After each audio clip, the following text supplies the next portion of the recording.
So as you saw from the title in the beginning of the video, today I will be showing you the very basics of manga animating. So to start off, you want to, of course, find your manga panel. This is the website I use. It's called Manga, but you can use whatever site you like. I've already found my manga panel. We'll be using this one, Peak. And so once you've got your manga panel, you want to upscale the image so it's not all blurry. This is the upscaler that I use. There are many upscalers that you can, use yourself. I'll leave a link in the description to a YouTube tutorial on how to use upscales and all that. But basically, it just, get your even if it's not really blurry, your panels still want to get upscaled. It just gives you a nice, cleaner quality. So after you upscale your image, you want to go to Photoshop. Now that we're over here on Photoshop, you just want to click on Create New. You can name it if you want, and then I usually do 1920 by 1080, and then the background is optional. I usually just have it green. And so once we have the background all put up, you want to go to your panel and you just want to drag it onto the thing itself. And now that it's here, if you have to readjust it, you can readjust it using this, and you can move it around. With this, it seems all fine, so I'm just gonna put it there. And for the first step, we're gonna mask around him so it doesn't have all this background. Now there's multiple ways you can do this.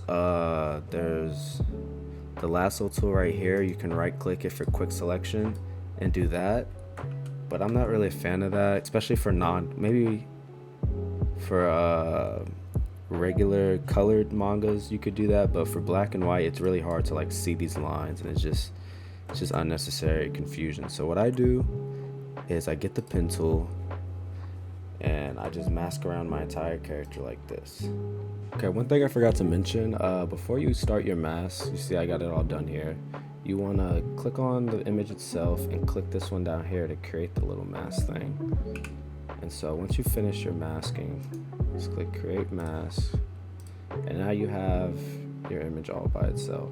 So you just get rid of the background, and I go file, export, quick export as PNG, and then you just name it whatever you want. And then this next step is optional, but I take this image and I personally go back into the upscaler and re-upscale it. You don't really have to. Sometimes I actually don't. Okay, so now just go back to the home page, click create new again. Again, same process as the first time. And again, you want to now drag that PNG you just made into this. And again, you can readjust it how you need. Go to the picture, click this thing right here to add the little mask thing. And now you're gonna go in and separate the parts. So to separate them, let's say I wanted to separate his hair right here. Again, you would mask it out right here, just real quick. And once you mask it out, you want to go to your actual photo again, click duplicate layer, name it whatever you'd like, and then on that duplicated layer, right click, create vector mask. Now what this does is create the hair by itself. It's separating it. So you turn off that layer, the hair right there, and go back to your main layer. And then you want to get the brush tool, and essentially you want to color over where that hair was, as if it was never there. Basically something like this. I might go back in and kind of fix it up a little. And if the brush tool isn't working, like you see how it's one color right here and it's just not good, you can go over here, click the clone stamp tool, and if you go to Alt and select right here or anywhere where you want to copy, and then go back over right there, it'll just clone wherever part you're looking at, and it'll probably just make it look a little better, just like that. And so when I turn it back on, his hair is back. And so essentially you've separated the hair. And what you want to do is basically do that for every part that you want animated. Sometimes when you are masking, instead of doing the brush, you'll have to erase the part. It's like right here with his arm. I've gone ahead and masked out his arm. And on the main layer itself, I'm currently erasing where it'd be like invisible space. But you don't do it like right here. I wouldn't erase it. I would again color with the brush. And for his hand itself, since it's behind the sword, when you mask it out, the sword will be there obviously. So you just want to go in and again either use the brush or clone stamp tool to go ahead and get rid of that sword part. This I kind of just rush it so it doesn't really look that good, but it's just to like get rid of it just in case, like if I move the hand a little, you won't just see the sword, you'll see his actual hand instead. Alright, so now that you separated everything that you need, you are ready to animate. So first you just want to go to File, Save As, and you name it whatever you want, and then of course save it. And then once you've saved it, you want to go ahead and move over to After Effects to begin the animation. Alright, so now that we're over here on After Effects, you want to go ahead and create your comp. Now, usually I go anywhere from 20 to 24 FPS, and then for the size, I do 1920 over 1080 or 1440 by 1080, whatever your preference is. And I've kind of just went out and outlined where I want each part to be at along with the audio. And then once I've done that, it's time to add the PF from Photoshop, drop it into After Effects. You want to make sure it says merge layer styles into footage. We have that. We're just gonna of course line it up to the length that we want. And then once we've done that, we're gonna go ahead and pre-compose it. Make sure you select move all layers to new composition. Click OK. And so what we want to do now is go to the end of the clip, double click it again, and then we're going to go ahead and put down a timestamp, just so we know where the end of the clip is when we're animating all the stuff. Now for things like the hair, there are multiple ways you can do this. Usually I use a script named AutoSway. I don't know where I found it. I've had it for a while, but I'm sure if you just look it up, you'd be able to easily find it. And if you can't find AutoSway in the description, there'll be a script for the hair, and then you just use the script to go ahead and animate the hair. So what you want to do is use the pen tool up here and click on the hair. And so you kind of want to use the pen tool to pin it down where you want. And then after you pin it down, you want to also add it at the end of the hair is where I usually add it, in order for the top of the hair to be pinned down but this hair to move. And then you kind of just play around with the auto sway. As you can see, this is like way too, like, it's going way too far. So what you want to do is just put down the sway distance, and I kind of lower the sway roundness. Okay, it's a little too high. Put it on like 70. Put this on like 15. And then with that, you'll have his hair. And then if you look close, you can kind of see like where it's at. But if it's all zoomed out, the hair just looks like it's flowing nicely. And so once you've done that, you just want to click this and all the layers and click bake. What this bake does is basically like pre-compose but for the hair, so it's just way easier on your computer. Now I've gone ahead and used the script instead of auto sway just because I feel like, in my opinion, it just looks slightly better. And as you can see, his hair is just moving. It's only something little. It wasn't much hair that he has to animate, but usually it's way more noticeable and way more better when there's parts that you can actually see. But for now, leave it like that. Okay, so in order to move your eye, or like make him blink / open his eyes, you first want to click on the top eyelid that you masked out earlier, and then you want to grab your pen tool and just add like 3 to 4 pins all around the eye, and then you want to click U to get these keyframes up. Put keyframes at the beginning and your end, and then at the beginning I have something like this, and then you kind of just want to do that to both eyelids. So go to the bottom, U to open up this to see the keyframes.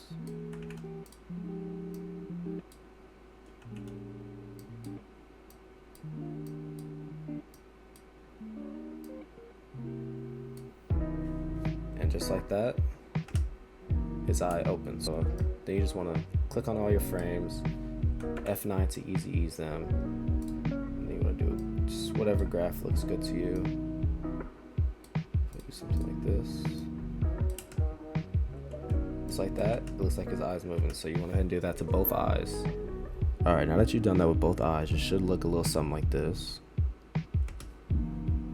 You can loosen up the graphs or tighten them however you deem fit, but I think I'll just do something like this. Moving on, you want to go ahead and do the eyebrows.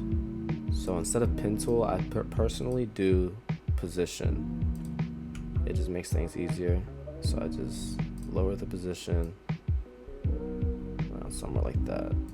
Again, just F9 and add your graph. Now it looks like his eyebrows moving as well. And that's really it in terms of animating, is just applying the pen tool. Like for the sword, I just used position, then I moved it around. And just making sure to use graphs to make sure it all looks smooth. As like for his arm, in case I wanted to move the arm, I pin down his left elbows around there. And as you can see, if I move this around, his arm itself will move. And if there's like movement down here that you don't like, you can just add another pin and it'll stop the movement. Right, now that I've finished everything, it looks something a little like this. Again, it's very basic and small movements, but there's not much I can relate with this scene to begin with. And so now, once you finish your animating, we can go ahead and move on to the compositing. Gone ahead and kind of just done most of the stuff already. Let's do something like this. So I kind of just added a nice little shake and some SFX. And then I've also added a light ray on the sword to where it's kind of shining at. And so in order to like make it not be as stiff, I would add 3D camera movement. So just basically add a null, make it sure it's 3D, and then connect the camera to the null, and then just play around with the position until you get it how you like it. And so with that, we can move on to the CC, but first you want to go back into the comp itself and go to your YY ramp. And you don't want it being too black and white, so what I do is I kind of just put it all the way down here, find a lighter blue somewhere around, right, or any color you want really. I say something like this and click OK, and I'll just go ahead and copy that and paste it onto my background as well. Okay guys, sorry for the delay on the tutorial. I kind of realized that the compositing part was kind of trash, and so I've just been waiting to animate again so I can redo that part. So after, again, you've added your stuff like your drop shadow, set matte, and all that, go back into your scene. And for compositing, what I usually do is I just add a bunch of overlays, and these overlays will like just make everything like go together. Okay, so for this scene, I've gone ahead and just added a nice little, just a little bit of smoke or fog. Sometimes you don't have to do a lot, but sometimes there are some scenes where you might have to add like rocks and debris. It's all about really just getting creative. Sorry, I just added my fog. And so for compositing, there's a couple things you can do. Like for my background right here, this moon is already illuminating some light, but in case that it didn't, you can always add, you can add your optical flare,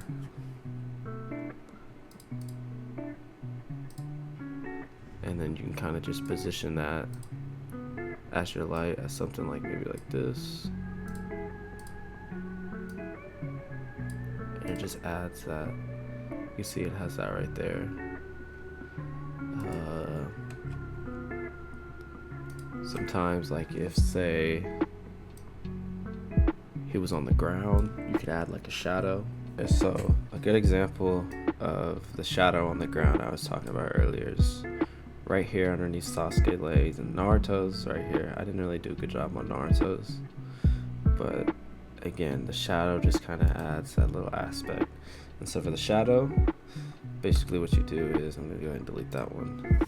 You duplicate your layer right here, and on the second one, you just want to add drop shadow, and then on that drop shadow, set it on shadow only, and then you want to extend it a little bit. Okay, and then you click. Well, first you want to up your softness. Turn right a little bit less. Do a little less than that. Okay, and then on that layer, you want to mess with the R rotation. What that'll do is it'll make it look flat, so it looks like it's flat on the ground versus just right behind him. And so once you do that, what you also might have to do is put the position forward a little bit like this, and then play with the position a little, and then yeah, just like that you have a shadow. So you can see the shadows right there. I kind of did the same for Sasuke. Again, it's just little things. And also, as you can see here, there's a shake on it, and then there's smoke, and I had those little anime lines behind it to just add that little bit of extraness to make it just all come together nicely. Another way that you can do your shadows is by making a solid, and then with that solid, what you want to do is like mask out a circle. And so what I did is I put that circle underneath him, and I kind of just up the feather to 180-ish, so that way it just looks like there's a shadow underneath him, as you can see without it. And then with it, it just adds that little shadow beneath him. And you see I have him having a light behind him, and this little ray right here is called, let's see, CC light sweep. And what I typically do is keyframe the direction at the beginning, and then at the end you might want to just put it up like a little bit, so that way it's kind of moving. Just add a little bit of movement to it, but that'll just add a little light, so it has light shining on him for the purple from like his aura. And you can see I've added like little rocks to it. There's lightning, and to his wings I add like turbulent display so that they're like moving a little, as you can see with them. Okay, so for the CC, you want to first take all this, pre-comp it, name it whatever you want, so it's all in one. You want to add looks and posterize time. For posterize time, I put it anywhere from 15 to 20, and now it's on to go to the looks. Once inside looks, you want to go to tools. Now of course you can always use one of these presets if you find one that you like. Me personally, I just make my own because these usually don't look all that good. So you go to tools, add diffusion, edge softness, colorista, 4-way color, LUT, and S-curve. You want to turn off diffusion for now, and then go to your edge softness. You kind of want to center it and move it on top of your character like this.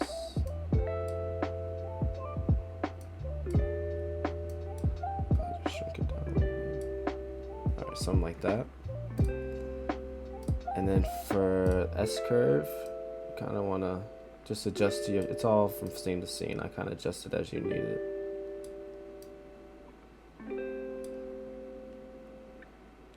And then for the colorista, so for me, I did the little bit of blue. Of course, you could do like a tint red or a tint whatever, but I kind of did the blue, so I just moved it to the blue one a little bit and drop it down or up depending on the scene. Midtones, again, just kind of playing around with it and see what looks best for your scene. And then the colors that you just used over there, you kind of want to move them up a little bit over here. And then the same thing for 4-way color.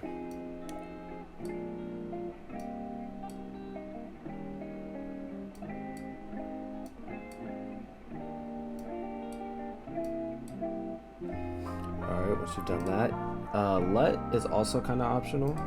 You can choose from which one you might like. if any of them look good in your opinion. Sometimes they do, sometimes they can look a little wonky. But for me, I think I'm just gonna leave it how it is. And so after that, you can go to your diffusion, turn it back on, put it to the color you want it, and just adjust it how you need it. And then I usually put the glow to around 25, just so it's not too bright. And for LUT, if you do pick a LUT, I would suggest